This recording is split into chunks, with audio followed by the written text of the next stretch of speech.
रामेश्वर जी को चैन से बैठने नहीं देती। एक काम पूरा नहीं होता तो 3-4 की सूची और आ जाती थी और रह गए। अभी देखा भी 222 करोड़ के ये करवा लिया और फिर 1000 करोड़ के और गिनवा दिए कि ये भी होना है, ये भी होना है, ये भी होना है। सचमुच में ऐसा विधायक होता है तो विकास भी होता है और जनता के कल्याण के काम के वो 4 चांद लग जाते हैं। ऐसे हमारे युवा साथी भाई रामेश्वर शर्मा जी, हमारे जिलाध्यक्ष ग्रामीण के केदार मंडलोई जी, सभी मंडल अध्यक्षगण, महामंत्रीगण, सभी पदाधिकारीगण, मेरे पार्षद भाई बहन और यहां उपस्थित अजय रोड को बनाने वाले भी बैठे बंसल जी, जिनने रानी कमलापति हमारा रेलवे स्टेशन भी बनाया है। सभी अधिकारीगण, मेरे बहनों भाइयों, भांजे भांजियों, दोनों हाथ जोड़ के आप सबको प्रणाम, आप सबको नमस्कार। अभी रोड तो बनेगा और बहुत सुंदर बनेगा। रामेश्वर जी ने एक बात तो बता दी कि एक दिन लेट हुआ तो 1 लाख का जुर्माना ठुकेगा, पेनाल्टी भरनी पड़ेगी ठेकेदार को। अब हम लोगों ने फिक्स कर दिया। गोपाल जी को मैं बधाई देता हूं, नहीं तो पहले 1 साल का रोड 5 साल में पूरा हो रहा है। अब अगर एक दिन लेट हुआ तो 1 लाख रुपया। लेकिन एक चीज और है, अगर पहले कर दिया समय से तो 3% बोनस भी दिया जाएगा। भाई कोई अच्छा काम करे तो बोनस मिलना चाहिए कि नहीं? अरे बोल के बताओ, मिलना चाहिए कि नहीं? तो इसमें पेनाल्टी भी है और बोनस भी है, दोनों तरह की चीजें। और मैं एक बात के लिए बधाई देता हूं, भविष्य पर पूरी नजर रखी गई है।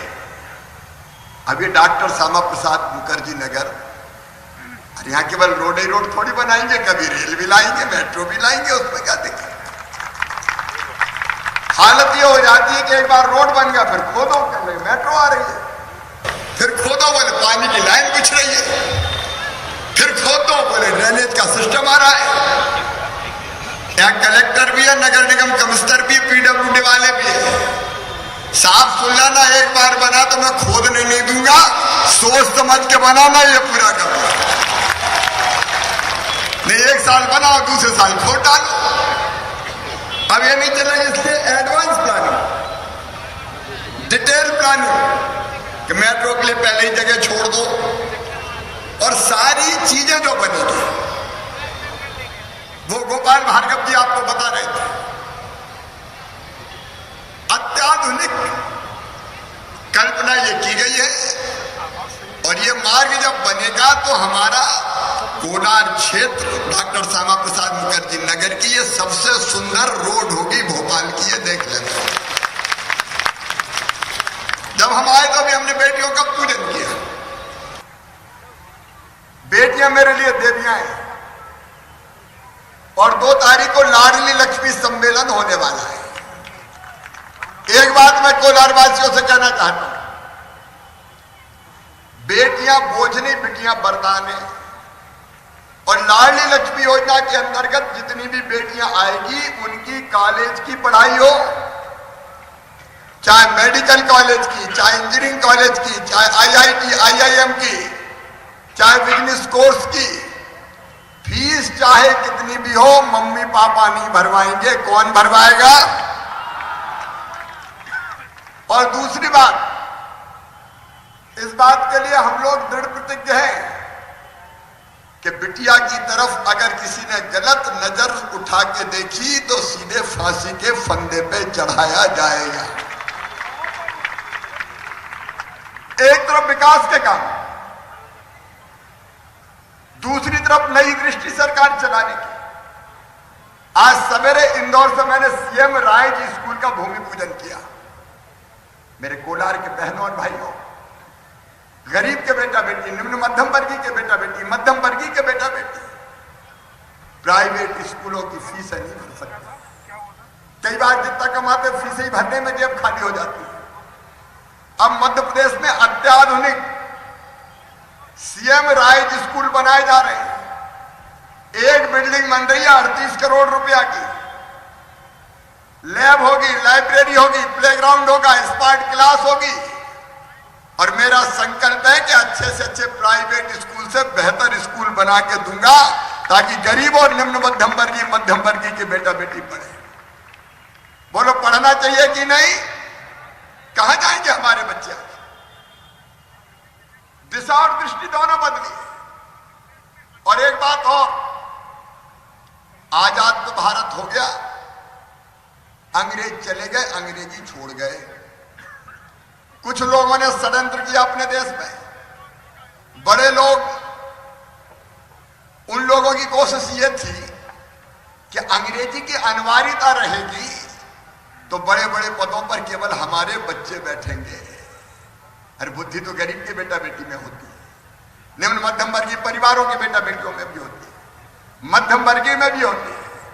लेकिन अंग्रेजी का ऐसा मकर जाल कि मेडिकल की पढ़ाई अंग्रेजी में, इंजीनियरिंग की पढ़ाई अंग्रेजी में। अब बुद्धि है, क्षमता है, टैलेंट है, एडमिशन हो भी गया, लेकिन अंग्रेजी के कारण, ना आने के कारण के बीच में ही पढ़ाई छोड़ जाते थे। अंग्रेजी मार देती थी, मानसिक रूप से अवसादग्रस्त हो जाते थे। मुझे कहते हुए गर्व है कि मध्य प्रदेश पहला राज्य है, हमने तय किया है मेडिकल की पढ़ाई भी हिंदी में होगी, इंजीनियरिंग की पढ़ाई भी हिंदी में होगी, बिजनेस मैनेजमेंट कोर्सेज। खबर रायपुर से है। शंकराचार्य स्वामी निश्चलानंद सरस्वती ने बड़ा बयान दिया है। निश्चलानंद सरस्वती ने ईसा मसीह को हिंदू बता दिया। निश्चलानंद सरस्वती ने हिंदू होने का दावा किया है ईसा मसीह के। उनका यह भी कहना है कि 10 सालों तक ईसा मसीह भारत में रहे। ईसा मसीह 3 साल तक पुरी में रहे। उन्होंने ये बात भी कही। शंकराचार्य ने पुरी के शंकराचार्य से ईसा मसीह का संपर्क था। निश्चलानंद सरस्वती ने ये बात भी कही है। और आगे वो ये भी कहते हैं कि वैष्णव सिद्धांत के अनुयायी थे ईसा मसीह।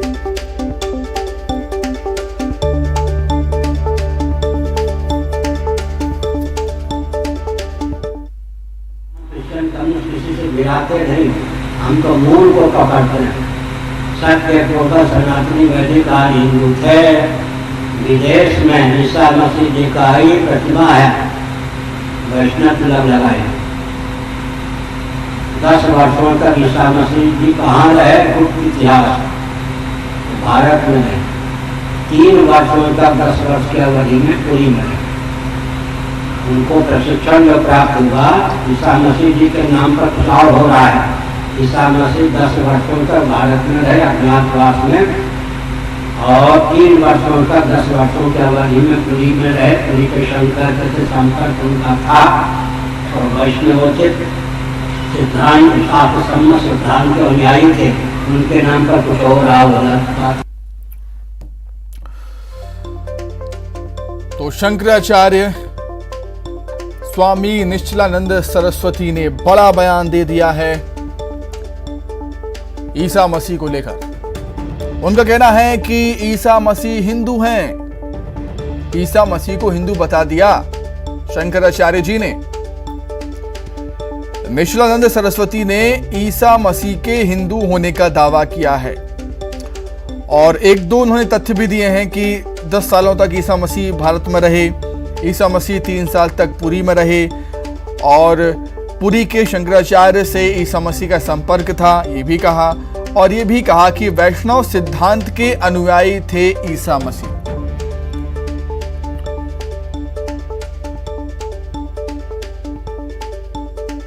तो धर्म परिवर्तन की बात को लेकर सवाल उनसे किया गया। उस पर जवाब ये आया कि ईसा मसीह हिंदू हैं। ज्यादा जानकारी के लिए सीधे हम रायपुर का ही रुख कर लेते हैं अधिक चर्चा के लिए। देवव्रत भगत जुड़ गए हमारे साथ। देवव्रत, बड़ा बयान तो है ही, लेकिन एक नई बहस भी छिड़ गई है इस बयान के बाद। हेलो,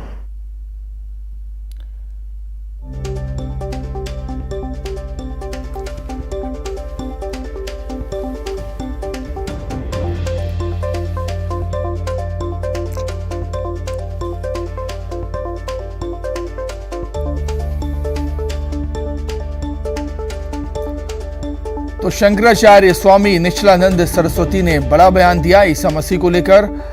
शंकराचार्य जी ने ईसा मसीह को हिंदू बता दिया और ये भी कहा कि 10 सालों तक ईसा मसीह भारत में रहे। ईसा मसीह 3 साल तक पुरी में रहे। पुरी के शंकराचार्य से ईसा मसीह का संपर्क था और वैष्णव सिद्धांत के अनुयायी थे ईसा मसीह। देवव्रत हमारे साथ जुड़ गए हैं रायपुर से। देवव्रत, बड़ा बयान तो है ही, लेकिन एक नई बहस को भी जन्म दे दिया है शंकराचार्य जी ने। जी, निश्चित तौर पे सुमित, नई बहस को जन्म दिया है शंकराचार्य के इस बयान ने। और क्योंकि ये पूरा जो मामला था, रायपुर में शंकराचार्य इस वक्त ठहरे हुए हैं, निश्चलानंद सरस्वती, और शंकराचार्य के जो आश्रम है वहीं एक प्रेस कॉन्फ्रेंस का आयोजन किया गया था और इस दौरान ढेर सारे जो प्रश्न थे वो किए गए। इस दौरान उनके कई अनुयायी भी जो थे वो मौजूद थे और इस दौरान धर्मांतरण को लेकर के एक तरह से चर्चा चल रही थी। तब इस दौरान जो निश्चलानंद सरस्वती हैं, उन्होंने सीधे तौर पर ये कहा कि जो ईसा मसीह हैं वो सनातन धर्म से जुड़े हुए हैं, वो आर्य हिंदू थे। हालांकि क्या प्रमाण है, क्योंकि एक तरह से उनके द्वारा ये दावा जरूर किया गया है, लेकिन किसी भी तरह के कोई प्रमाण जो है उनके द्वारा ये प्रस्तुत नहीं किया गया। हालांकि एक दावा ये भी किया गया उनके द्वारा कि अज्ञातवास की बात की गई। अज्ञातवास की चर्चा अब तक हम महाभारत में सुनते आए हैं, जब पांडव जो हैं वो अज्ञातवास पर थे, लेकिन एक तरह से अज्ञातवास का उन्होंने जिक्र किया कि 10 साल अपने जीवन काल में ईसा मसीह जो है वो अज्ञातवास में थे और इन 10 साल के अज्ञातवास के दौरान वो भारत में रुके और भारत में रुके तब इन 10 सालों में 3 साल जो है वो उन्होंने पुरी में बिताए। अब पुरी में उनके रहने और 3 साल का वक्त बिताने का क्या प्रमाण है, क्या जानकारी है, ये तो शंकराचार्य ही बखूबी बता सकते हैं। लेकिन एक तरह से उनका जो ये बयान है वो नई बहस को जन्म दे दिया है। बड़ी बात यहाँ पर यह भी है कि शंकराचार्य ने ये दावा किया है कि 3 साल वो पुरी में थे। पुरी वो जगह है जहां से शंकराचार्य खुद आते हैं। नई बहस की वो गई है। क्रिश्चियन समाज क्या कुछ कहेगा इस बयान पर, वो भी देखने वाली बात होगी। बहुत धन्यवाद आपके जुड़ने के लिए और तमाम जानकारी के लिए। अब बात करेंगे महापर्व छठ की।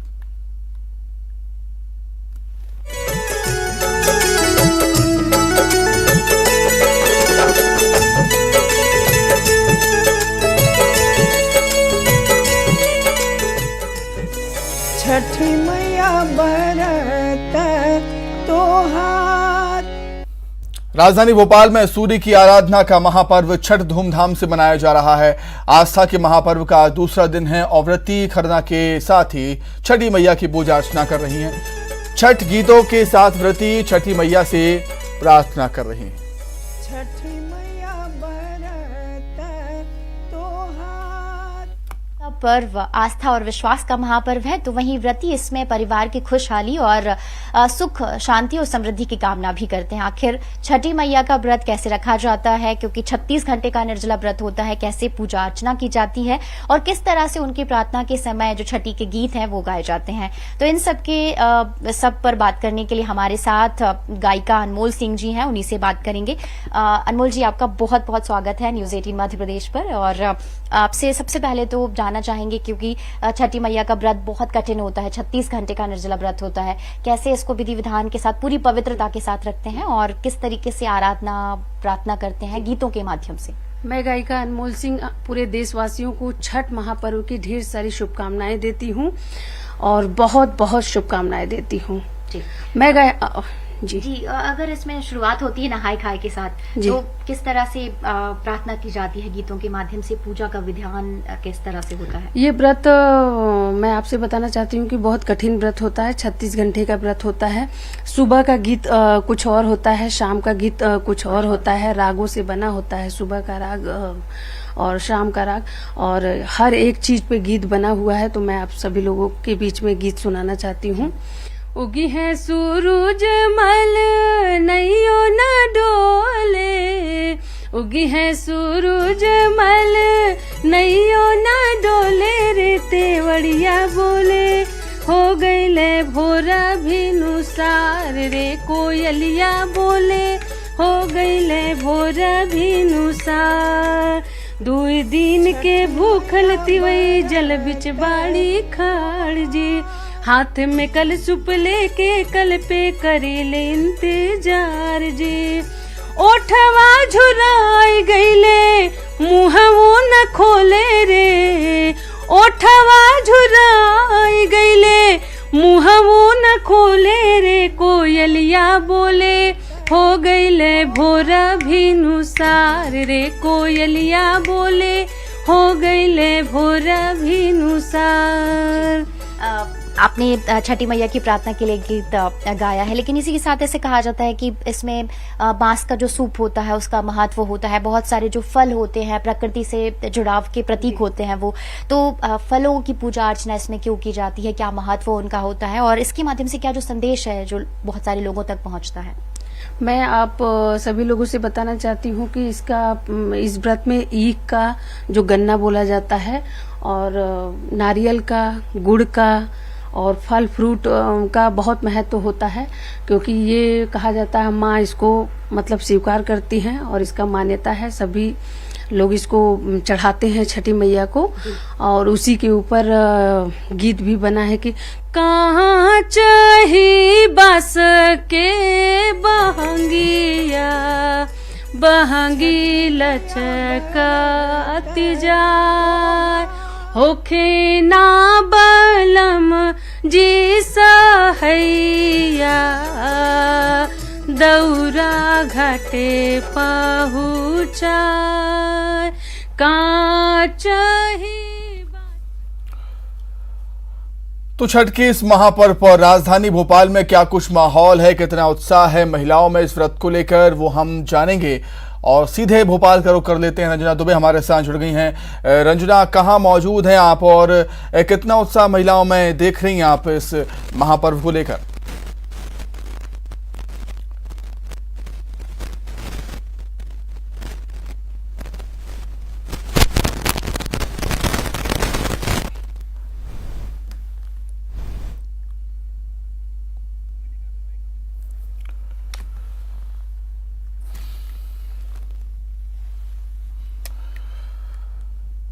तो पूरे देश में छठ की छठा इस समय बिखरी हुई है। सूर्य की आराधना का महापर्व छठ धूमधाम से मनाया जा रहा है। आस्था के महापर्व का आज दूसरा दिन है। व्रती खरना के साथ छठी मैया की पूजा अर्चना कर रही हैं और छठ गीतों के साथ व्रती छठी मैया से प्रार्थना भी कर रही हैं। छठी मैया बरत तोहार,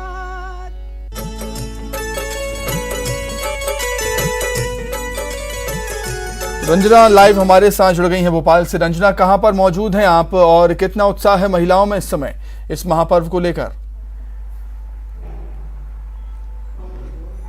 जी सुमित, बिल्कुल छठ महापर्व का आज दूसरा दिन है और आज खरना है और इस वक्त मैं एक परिवार में मौजूद हूं जहां पर खरना की सारी तैयारियां आप देखेंगे कि लगातार हो रही हैं। व्रती भी हमारे साथ हैं जो 36 घंटे का जो कठिन निर्जला व्रत है वो भी करेंगे और किस तरीके से आज खरना को लेकर तैयारियां घर पर हो रही हैं। मैम, 36 घंटे का निर्जला व्रत होता है, किस तरीके से आज के व्रत को लेकर तैयारियां हैं? सुबह से भूखे हैं, ये जो व्रती हैं भूखी रहती हैं और इस समय रात को 7-8 बजे चांद देख के, जब भी चांद निकलेगा उसके बाद देख के, और गुड़ की खीर बनती है जिसमें दूध नहीं लगता है, उसको रसिया बोलते हैं हम लोग। वो रसिया और रोटी खाना होगा, तो रोटी में घी लगा के फल के रूप में केला खा सकते हैं, मूली खा सकते हैं और ये रसिया बनता है, यही खाते हैं और चांद देख के चांद भगवान को अर्घ देते हैं। और फिर कल सुबह मतलब रात से भी हम लोग 2-3 बजे रात से फिर ठेकुआ बनाने लगेंगे, जो बिहार में बनता है छठ व्रत महापर्व के लिए। तो ठेकुआ बनेगा, ठेकुआ बन के और सब टोकरी ओकरी सब सजाए जाएंगे, सूप सजाया जाएगा, सब में सब तरह के फल बन, जितना तरह के फल आप डाल सकते हो फल डाल के और फूल डाल के सब पूजा करते हैं उसमें। और शाम को अर्घ देंगे और फिर परसों सुबह करेंगे। परसों सुबह के बाद ही हम लोग का व्रत पारण होगा। हाँ, व्रत पूरा। आप 36 घंटे का निर्जला व्रत आपने रखा है, माँ शक्ति देती हैं और किस तरीके से आज के व्रत को लेकर जो सारी तैयारियां हैं, आप खीर तैयार कर रहे हैं, जो यहाँ पर आज का जो व्रत है उसके साथ शुरुआत भी होगी। हाँ जी, आज खरना है, आज छठ का दूसरा दिन है हमारा और ये हमारा महापर्व है। हमारे घर की सुख समृद्धि बनी रहे, हम लोगों का आपस का प्रेम और बढ़े, छठी मैया हम सब पर कृपा करें, सब पर कृपा करें। छठी गीत भी गाते छठी मैया के, एक अगर कोई ऐसी जो आपका प्रसाद तैयार हो उसके साथ साथ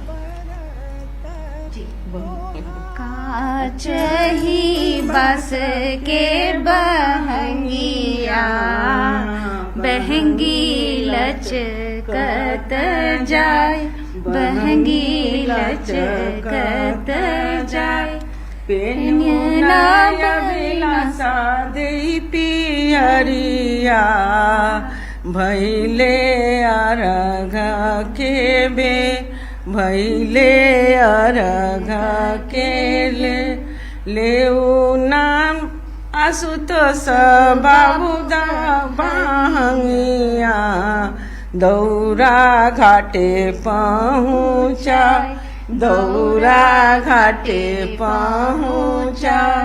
बहुत ही शुद्धता और पवित्रता का ये पर्व है। तो आप लोग ठेकुआ आज रात से ही तैयार होगा, फलों की जो टोकरी है, क्योंकि प्रकृति से जुड़ाव का भी ये व्रत अगर कहें तो वो सब आज रात से ही गुड़ और शुद्ध घी मतलब देसी घी से और गुड़ से और आटा से बनता है, मतलब ठेकुआ बनाते हैं, शुद्ध घी में ही बनेगा और उसी से अर्घ देते हैं सूर्य भगवान का। आज रात को भी देंगे और सुबह में भी देंगे उसी से। और ये परिवार के सुख संबंधी सुहाग भाग परिवार सब कुछ ठीक रहे, सब इसके लिए इस महापर्व को करते हैं। भगवान सबके मनोकामना पूरा करें, ये हम लोग प्रार्थना करते हैं छठी मैया से। आपके लिए पहला व्रत है छठी का या फिर पहली बार मैं ये व्रत देख भी रही हूँ। तो किस तरीके से आस्था और विश्वास का और ज्यादा मजबूत होता जाता है, जुड़ जाता है इस व्रत के साथ? पहली बार मैं ये सब कुछ देख रही हूँ तो मुझे भी लग रहा है कि सब कुछ बहुत ही सभी सुख और समृद्धि के लिए कर रहे हैं और छठी मैया सबके लिए यही प्रार्थना है कि सब कुछ बहुत अच्छे से हो जाए। जी आप लोग भी इस पूरे व्रत में शामिल होते हैं। बड़ा कठिन होता है क्योंकि जब तालाब में आप लोग जाते हैं, पानी में कई घंटों डूबे रहते हैं। पहले डूबते हुए सूर्य का इंतजार होता है, फिर उसके बाद उगते हुए सूर्य का अगले दिन इंतजार होता है, पारण उसके बाद पूरा व्रत विधि विधान से पूरा होता है। देखिए, ये जो छठ का महापर्व है, यह व्यक्ति का व्रती जो व्यक्ति है उसके साथ साथ एक सामूहिक पर्व भी है। खासकर बिहार क्षेत्र में ये एक महापर्व की तरह मनाया जाता है, आप जानती हैं। तो इसमें प्रकृति की पूजा है और साथ में अगर आप इकोनॉमी की दृष्टिकोण से देखेंगी तो रूरल इकोनॉमी भी इसमें एक तरह से प्रिजर्व होती है इस पूरी पूजा में। और जहाँ भी जो भी सज्जन होते हैं वो कोशिश करते हैं कि बिहार में अगर उनका मूल स्थान पे वापस जाकर पूजा कर सके तो कर सके, नहीं तो जहाँ भी हुए लगभग बिहार के अलावा और भी कहीं भी हैं तो वहाँ पे वे छठ की पूजा में सम्मिलित होते हैं पूरे परिवार के साथ। हर तरीके का सुख अगर कहें सुख मिलता है, चाहे वो शरीर का सुख हो, परिवार का सुख हो, संतान सुख हो, छठी मैया हर चीज की जो मनोकामना है वो जरूर। ये बहुत बड़ी आस्था हम लोगों की छठी मैया के साथ जुड़ी हुई है। जब भी कोई परिवार पर कोई संकट का समय आता है, कोई ऐसी विपत्ति आती है, जीवन में आता ही रहता है, तो सबसे पहला शब्द ये निकलता है कि हे छठी मैया हमारे परिवार को आप सुखी करें, समृद्ध करें। तो एक बहुत बड़ी आस्था बिहार के लोगों की जुड़ी हुई है छठी मैया के साथ और पूरा परिवार इसमें एक साथ हो करके और इस महापर्व को मनाता है। तो पूरा परिवार एकजुट होता है और खुशियां इस पर्व के साथ ही मनाता है। जी, और शायद ये विश्व का ऐसा हिंदू आपको धर्म का पहला आपका पर्व है जिसमें हम वैसे तो पूजा हमेशा देवी देवताओं का करते हैं, इसमें जो है हम सामने तो निश्चित तौर पर हम देख भी रहे रंजना की चाहे पुरुष हों या महिलाएं हों, सभी उत्साहित हैं इस महापर्व को लेकर। आपका बहुत शुक्रिया जुड़ने के लिए और तस्वीरें हम तक पहुंचाने के लिए आपका बहुत धन्यवाद। तो इसी के साथ ही बुलेटिन में इतना ही। नमस्कार।